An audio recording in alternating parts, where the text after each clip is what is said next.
Raidieraksts Drošinātājs. Vitāju, Oksana. Vitāju vás, Dīvs.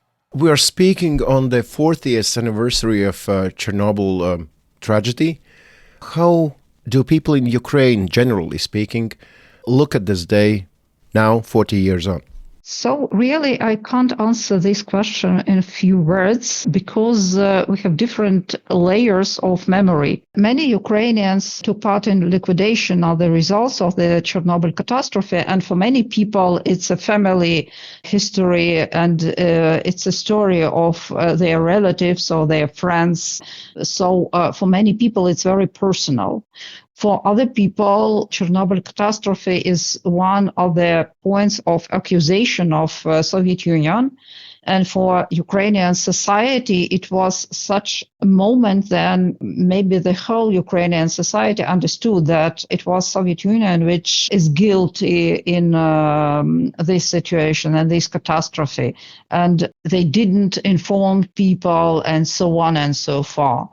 And for many people, not for all the society, the memory of Chernobyl catastrophe is the memory of the beginning of political independent movements in Ukraine. So a political project of contemporary Ukraine really was started with the Chernobyl catastrophe. Because these ecological movements, which started from 1986, very quickly developed into political movements. So we have such different layers. You are a doctor of sciences and philosophy and have also led the state working group for Ukraine's Chernobyl commemoration strategy. You have also been involved in studies of memory of Chernobyl. What led you to this topic as a scientist? Thank you for this question. Really, for me, as for a specialist in memory studies, I worked with Ukrainian collective memory.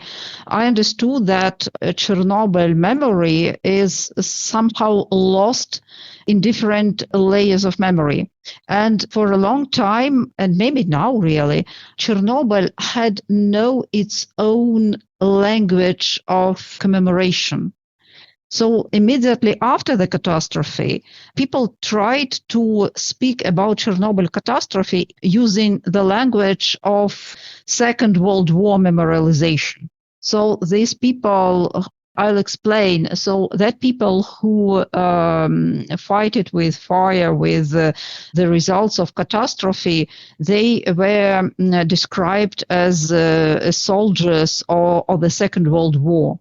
It was the main memorial language in Soviet Union. And when people tried to speak about Chernobyl catastrophe, they tried to describe it as a military heroic deed. And so in this case, so these people really are heroes because they have no hope to win. They understood that they need to close this hole in station, yes, to stop this death going around. So in these optics, they are heroes. But in this, if this optic is the alone, we don't see this point of responsibility of Soviet Union.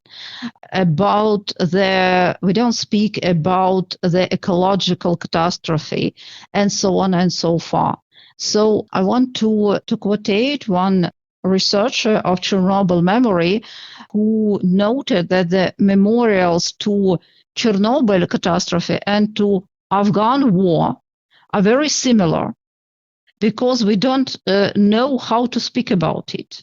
And it was a great question for me, why it's happened, why we as Ukrainian society can't find some new way how to speak about Chernobyl catastrophe, why we are speaking about it in the same line.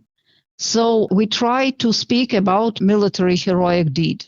So we didn't work through the real influence of the Chernobyl catastrophe for the Ukrainian society. It was a great problem for me and is a problem for me now And so many Ukrainians felt that a Chernobyl catastrophe is something as earthquake, as some natural disaster.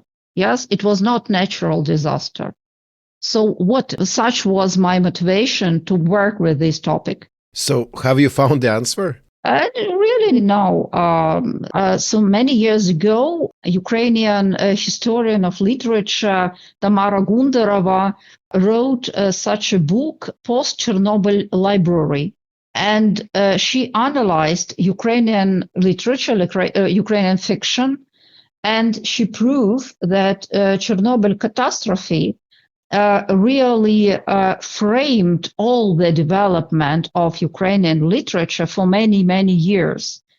And even if people don't speak about the event, literally, yes, they very often speak about influence of this event to us.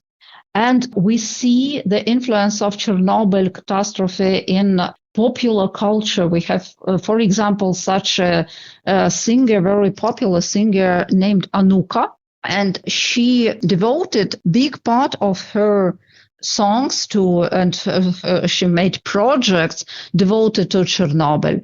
And it's not about speaking about events. It's about the trace of Chernobyl in our lives.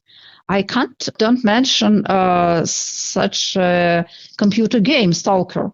A Ukrainian one, right? Yeah. It's most popular Ukrainian computer game, really. And maybe part of this popularity is the presence of very strict images of Chernobyl zone, of Pripyat, and so on. Even these sounds, yes. This game is not about Chernobyl. But people who are playing this game, I think a part of their experience, it's an experience of this nightmare. It's some existential, they feel that Chernobyl is existentially dreadful event. We come to the border of our being, of human being and nature being. And so the spirit of this game is this spirit of nightmare. So for me, as for researcher, it tells about people have this memory. They have this memory of something absolutely dreadful. You have noted that the KGB once dictated that only liquidator heroism could be discussed. What parts of Chernobyl's story were suppressed by this narrative, and why it is important to recover them now? It's important. So why KGB wanted to press this memory and to allow only this topic of heroism of liquidators? Because they wanted to close this topic of responsibility of Soviet political leaders for this catastrophe and for hiding the information about catastrophe, because we all know that for many days nobody had no real information about what happened.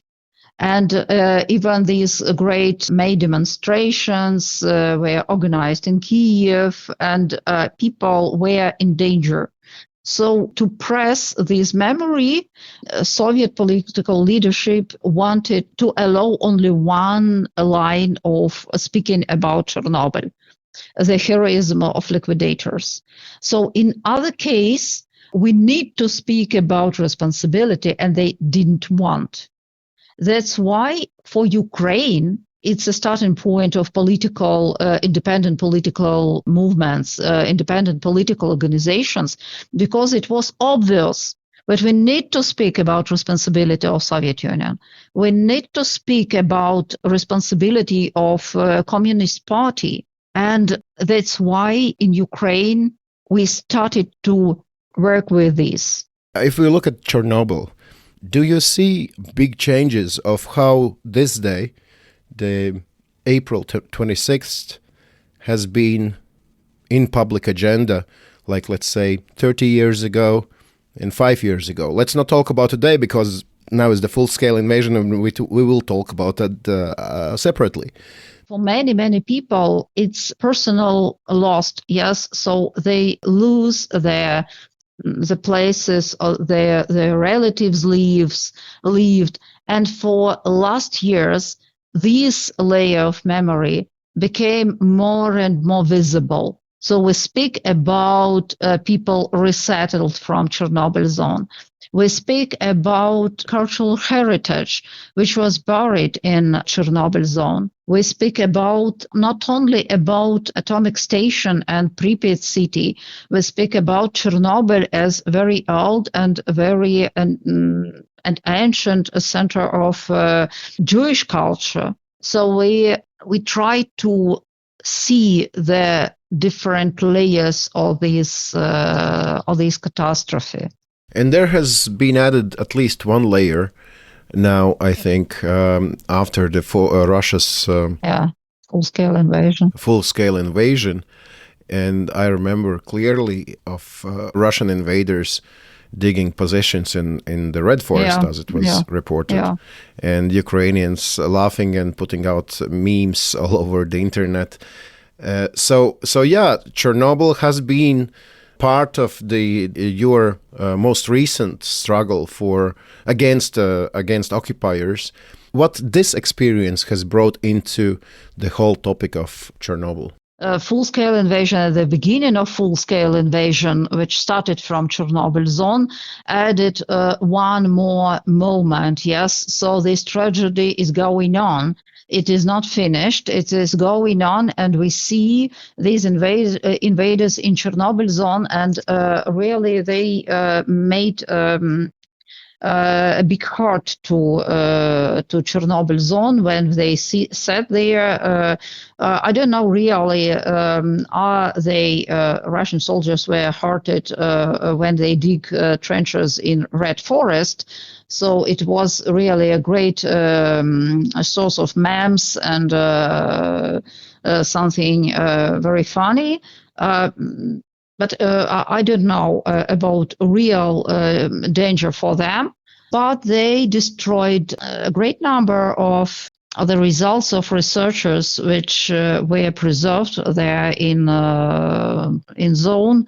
They destroyed the collections of evidences, so not all the evidences were preserved in digital form. So I know from my colleagues who worked and now work in the Chernobyl zone, they are ecologists, they are researchers, they told that their offices were absolutely destroyed. Absolutely. The books, we don't know for what reason to steal the books from this office of ecologists working in Chernobyl zone. And a great number of artifacts which were which were placed in these offices, they were stolen or broken or thrown out. And I know that my colleagues try to find the remnants and something they tried on trash piles. So we don't understand for what reason they made this. Let's talk about your project that you co-founded, the platform Past Future Art. Could you explain what this platform does? So thank you for this question. We work as a memory culture platform from 2019. We join our expertises with my co-curator, Katerina Semenyuk. So I have more academic experience and she has more artistic experience. She was for many years director of artistic gallery in Dnipro, Gallery. It was the title of this gallery. And we met in Memorial Center, Babin Yar Holocaust Memorial Center, where we worked for a few months, really not very long. And we understood that we want to work together. because we want to work with collective memory, and we have a great number of unsolved questions in collective memory of Ukraine. And the main revolutions in collective memory in Europe, in the world, we saw it in the 20th century, were made in the field of art. And we decided to join our expertises, our efforts, to work through the complicated questions of collective memory of Ukraine through the instruments or the art. So we decided to organize artistic exhibitions, public discussions. We created a glossary of the terms connected with collective memory, and it's very popular in universities, for example. And in this company, really, we joined these initiatives connected with Chernobyl catastrophe, and we had an experience in working through these topics. That's why Ukrainian Ministry of Culture at that moment involved us in working with the topic of Chernobyl, and we organized such forum, Zona Nevyczużenia, so the zone of non-rejection, where we tried to discuss all these questions to show the problem of Chernobyl memory from different optics, and to create such a space where we can see something more, something invisible for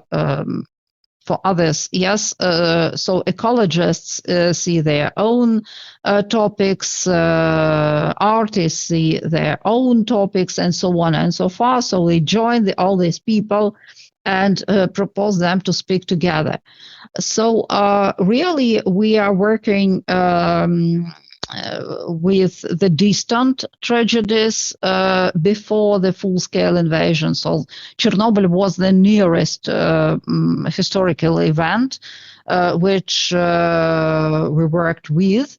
And after the 2014, really, we concentrate all our attention, all our efforts on the topics of the current war, because Ukrainian society have a great request for working with memory.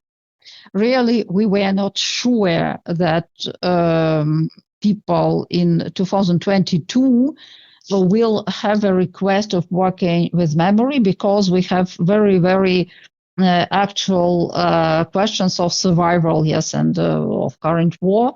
But we saw how many people started to work with memory. And we have a great amount of work, because people constantly come for us and ask, well, okay, how to memorialize our this event or this event. And we are working now very much with local communities, with their memorial initiatives.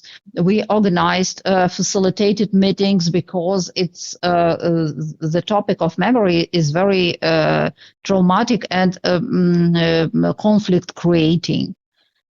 So now we are working with the topics of current war, with the topics of annexation. So in March, we opened artistic exhibition. What we are talking about when we talk about Crimea in Warsaw, in Art Center Zamek Ujazdowski. So I invite everybody who have opportunity to visit this exhibition, and it's our cultural diplomacy efforts. If we can do it, we do it, but the most our efforts are concentrated in Ukraine. What does the art give to this discussion about collective memory? what other mediums cannot give.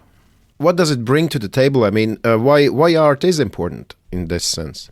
Art is important because each other field of our life have its limits. Academic work has its limits. Political work has its limits. And when we meet some new reality, sometimes art is the alone field where we can formulate questions, not find the answers, but formulate questions.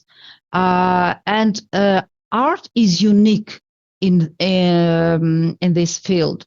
And we see a great wave of Ukrainian art, which was developed in 2022. Really, the artistic answer for the shock of the full-scale invasion was absolutely great. And we see how it is important to people to have this connection with art.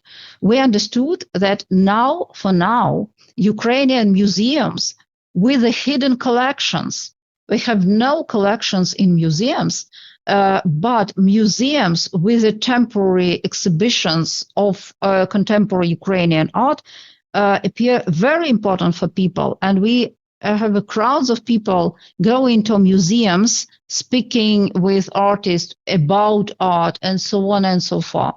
So art is, we see in Ukraine how important is art.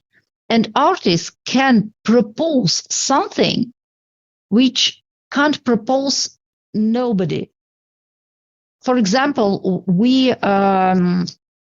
our platform, Past Future Art, we organized the creation of artistic work of Ukrainian artist Vitaly Kohan in Kharkiv. The name of this work is In Memoriam of All Us, and it was created on the wall of the damaged school in the sleeping district of Kharkiv, Saltivka. Saltivka is very, very damaged. And this artistic work on the walls of this damaged school was very important for people living in Saltivka. They came for us. They came to the artist and asked, "What does it mean? What is it about?" And they said, very important thing for us. They said, "This school maybe it will be restored." And we need to think how to preserve this work. So for people living in Saltivka, their life is very hard, really, but they refuse to go out. They say, we live here. It's our territory. It's our district. We love it.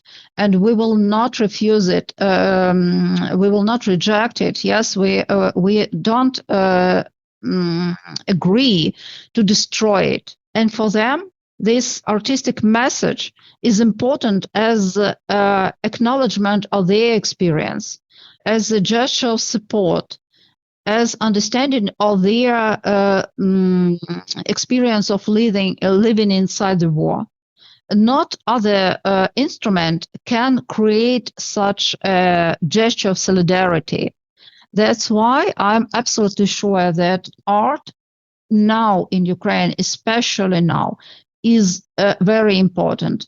And for Ukrainian society, it's instrument of surviving for today. Right. It's interesting because 2 weeks ago I spoke to Leonid Marushchak. Yeah, I listened to this podcast, yeah.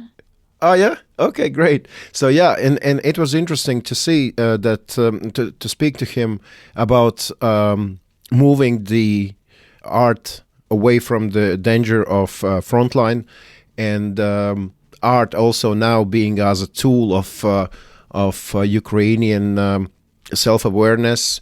And now in Venice, in Venice Art Biennale, it's again, if Russia is allowed, it's it's making moves and it's making waves. Also here in Latvian society, we are following all of this. And if we see that Russians are trying to steal the art, destroy what they cannot steal, then it sort of shows that art is not only about, oh, nice painting, right? It's much more than that, right? Yes, it's about values. It's about values. It's about identity. And so that's why I'm very happy that this project guarantees of гарантії безпеки, in Venice Biennale will be presented.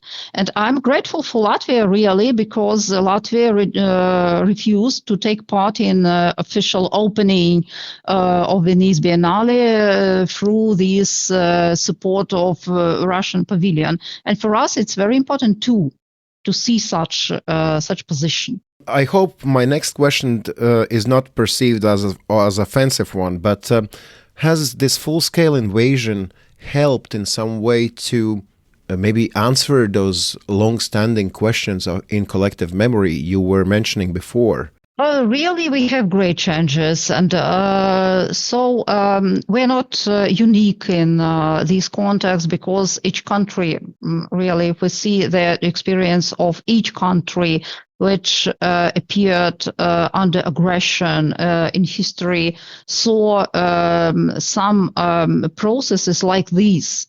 So for many people in Ukraine, really for many, many years, it was all the same. What language we speak. So, okay, let's don't go in these problematic historical questions. We don't care. But so these people lived, many people in Ukraine lived in the frame of Soviet identity, and it was okay for them. But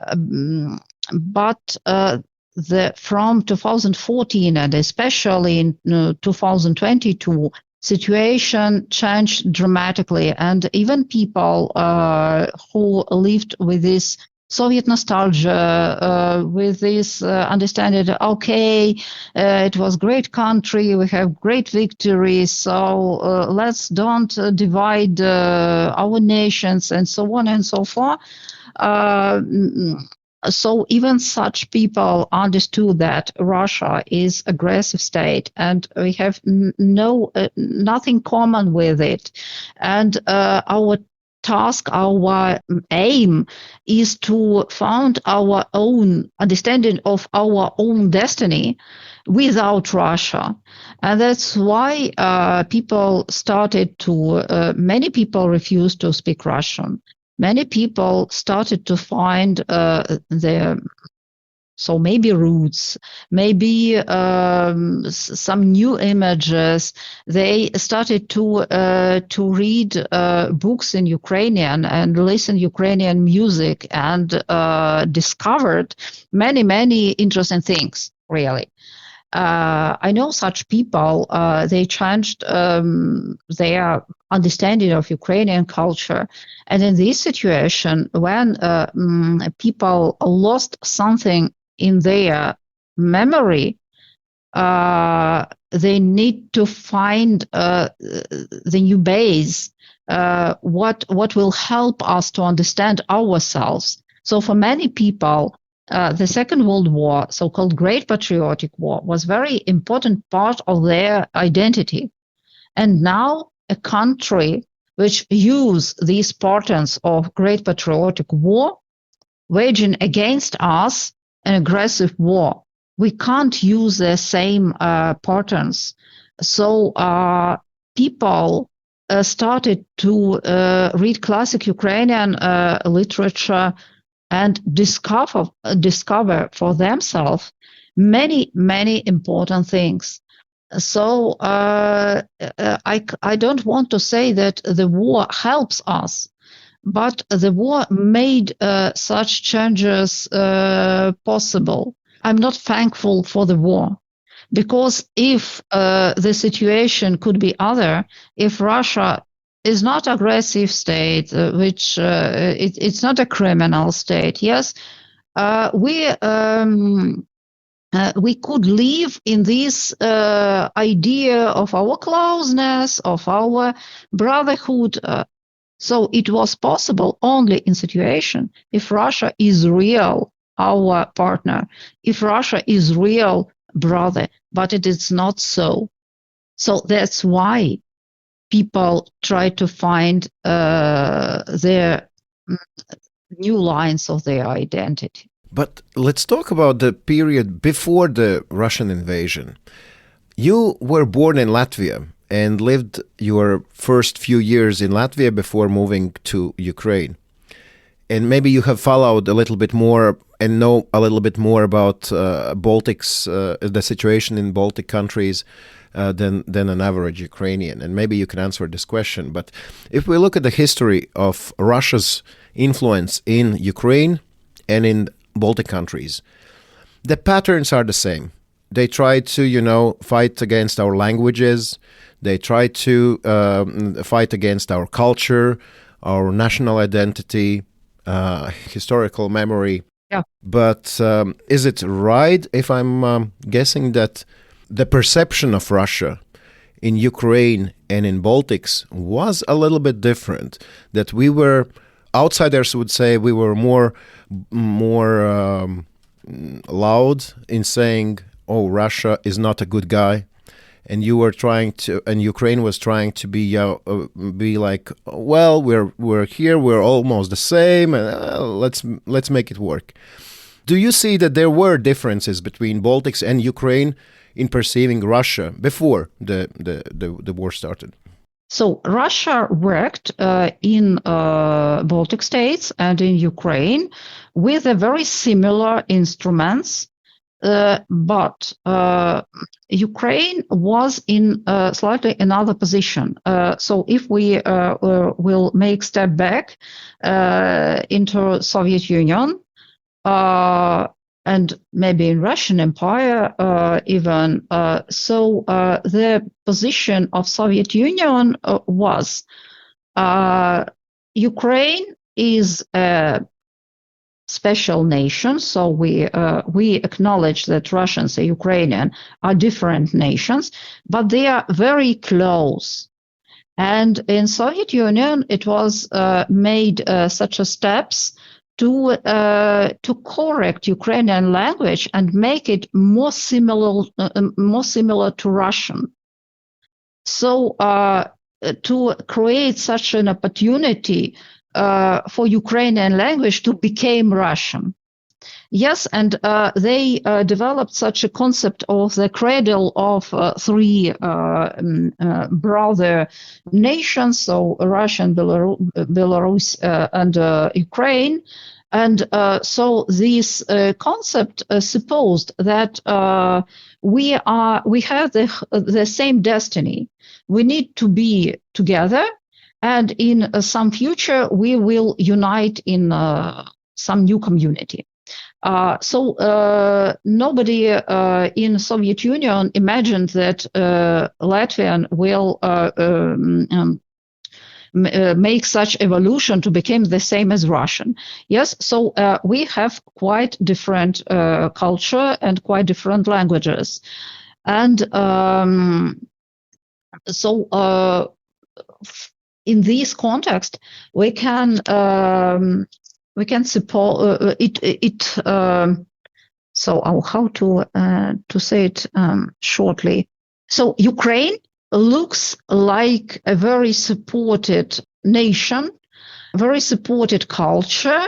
But, for example, so it's my experience. I have experience of school in Ukraine and in Latvia. I started to go in school in Latvia. And it was no idea in Latvia to cancel a study of Latvian in school. I studied in Russian school, but I studied Latvian. It was absolutely normal. In Ukraine, it was a rule. Really, this rule existed in all Soviet Union, but in Latvia, nobody used it. If you are a child of military man or somebody who will live here not so long, you cannot study the national language. And in Ukrainian schools, I live in Odessa. Odessa is a Russian-speaking city from the middle of 20th century. It was multilingual city, but it became Russian-speaking. And in schools in Odessa, it was such a practice not to study Ukrainian language. So parents could write such a request for school. Please free my daughter or my son from studying Ukrainian. And it was a common practice.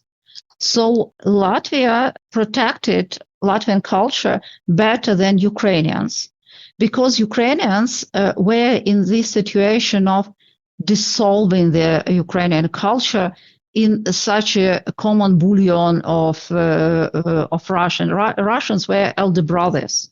So it was my own experience in my school live in Riga. My first song, which I sung in school, was in Latvian, because our teacher came for us with violin, and we sang, and we were absolutely happy.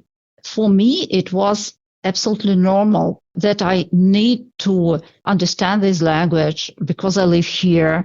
And when I came to Odessa, I was very surprised that many people don't study Ukrainian. Yes, so we have the same situation. It live in Imperia, Russian Imperia or Soviet Imperia. We have very similar politics, but Ukrainians, they are more numerous. Yes, it's impossible simply to press Ukrainians.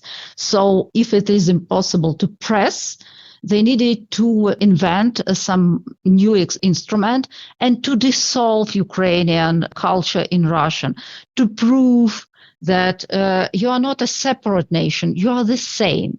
With Baltic states, it was impossible. And they said, okay, you have your space where you can go and sing your tautas dziesma, when you can dance your dances, you can create your artworks, and that's all. And that's all. But if you want to make scientific career, if you want to make political career, you need to become Russian. And so we have different instruments of suppressing Baltic states and Ukraine. So basically, the genius strategist dictator Putin has destroyed the thing that the Russian empire, the Soviet Union empire, was trying to accomplish for many decades. Yeah. Is that correct assessment? Maybe yes, because many Ukrainians said, okay, we are really similar to Russians.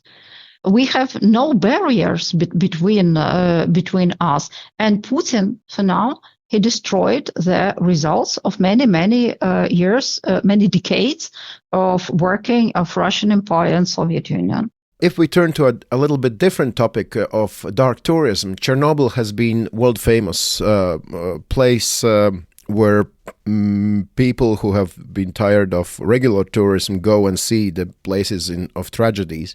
And you have quite often criticized this pattern, and you have criticized the vulgarization of Chernobyl, such as like kitschy souvenirs and stuff like that. And you have said that you have to maintain a boundary between a respectful place of memory and disaster Disneyland. Now, when places like Irpin and Bucha have also become, unfortunately, world famous names of tragedies, and we see also in official videos of, let's say, Ukrainian government that foreign dignitaries are often brought to Bucha and Irpin just to show the aftermath of this bloody invasion. Do you fear that Bucha and Irpin might become or have become another places of dark tourism? It's a great question, and thank you for this. And really, before the full-scale invasion, we have only one place of dark tourism, is Chornobyl zone. And we have these questions, how to propose a respectful visit, not a tourism, but visit.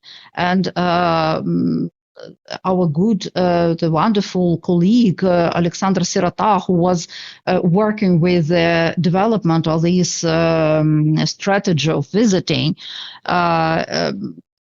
he explained how to organize this experience, how to not to transform this experience into kitsch or something. So we have this point of these optics of Chernobyl part in collective memory of Ukraine, and not only Ukraine. And in 2022, we recognized that we have the new places of dark tourism, as you mentioned. And that's why the first state body which came for us to have an advice, it was the State Department of Tourism, because they have no idea how to answer for these tours for Bucha and Irpin to the places of very fresh tragedy. And many touristic operators used these places to bring groups and so on and so forth. Now I'm not afraid that Bucha or Irpin or Borodyanka and Kharkiv can transform into the places of dark tourism, because the traces of tragedy are healed. So for now, if you come to Bucha, it's a normal Ukrainian city. You have no interest of dark tourist there, because all these pictures with these remnants of Russian tanks on the street, so all these traces are take off. You will not find in Irpin or Bucha. Sure, in each Ukrainian city, we can see destroyed buildings and the holes in the buildings and these closed windows and so on and so far. But it's not a point of interest of dark tourism. For people in Ukraine, for now, it's very important to not to preserve these wounds on the body of the cities. So I will say a few words about the example from Kharkiv. It was a very hardly damaged building on Salzivka, which local authorities wanted to conserve and to transform into such a memorial, yes, as in Hiroshima, for example, this building which was destroyed by bombing. And people were not happy with this idea. And again, people from city authorities came for us and said, look, people don't want to create memorials to this war. And when we came to these people and spoke with them, we understood that they want to create memorials, but they don't want to create memorials from the destroyed buildings. And they want to take the traces of the war out. And it's absolutely normal for people living inside the war. Ukraine is not unique. Ukraine is not unique. People in different countries after the war try to take out the traces of war very quickly. So for now, I understand that for dark tourists, it's nothing to do in Bucha, in Irpin. Maybe they have what to do in cities closer to front line, but such tourists, I'm not sure that they want to go there to these cities near the front line because it's dangerous. If we talk about Latvia and Baltic countries trying to help Ukraine in this great struggle, and if we talk about a collective memory, will these past few years, will they influence the way Ukrainians see Baltic countries? We, for now, from 2022, especially, we see the support of Baltic countries. We really see the support, and we understand how Baltic countries see Ukraine. For us, it's very important because sometimes it seems for us that the world forgot about